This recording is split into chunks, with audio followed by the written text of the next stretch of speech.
Hello, I'm Marcus Boston, and so the question for today's video is, should you take the wait and see approach if your baby has suffered an injury at birth, or should you reach out to a birth trauma attorney immediately?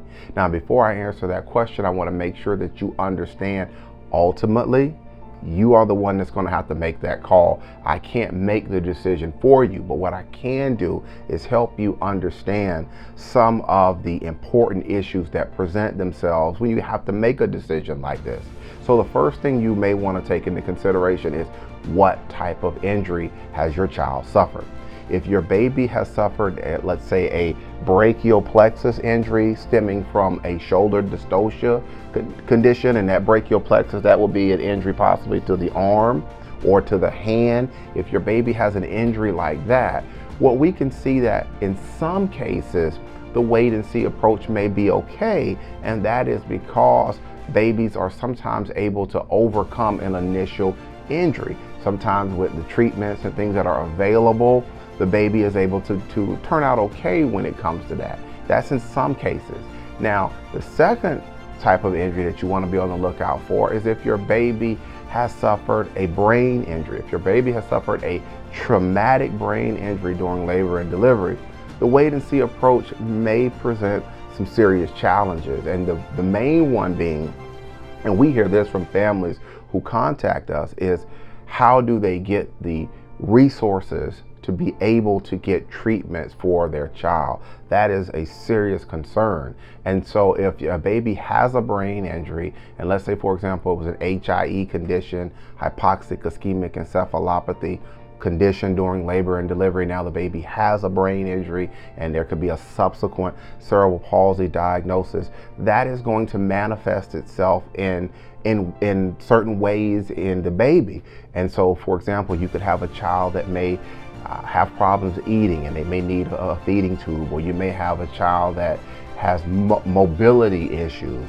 There could be other issues that could be present. There could be vision issues, there could be hearing issues, there could be communication issues. All of these things may present themselves when a baby has suffered a brain injury at birth. And so for families, like I said earlier, a lot of times the concern is, how do we have the resources available for doing this and for helping with treatment? And so that wait and see approach can compound matters, because if you do move forward with the birth trauma case, these cases can take time to get through. And so you've got the time that it would normally take to get the case successfully through the system, plus the wait and see time. And so that could be problematic because it could delay the ability for the child to get needed treatment going into the future if the case is successful. The second thing that you got to understand is, if you have a brain injury, is that if you want to move forward with the case and time has went on, sometimes what we can find is memories begin to fade, or people who are crucial to the case, they're no longer available for whatever reason. For example, in one of the cases that we had a doctor who was dealing with one of our babies.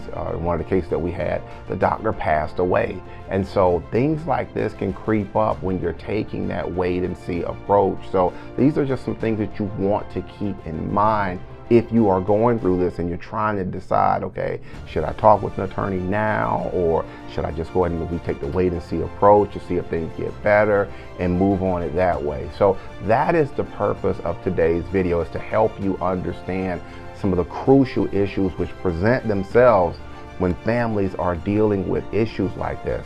All right, that's going to be it for today's quick educational video. If you have questions for me, the phone number is on the screen. You pick up the phone and you can call me. Now, before I leave, I want to also make sure that you understand, because sometimes we get individuals who see these videos and stuff online and they have questions and they are not in the state of Maryland.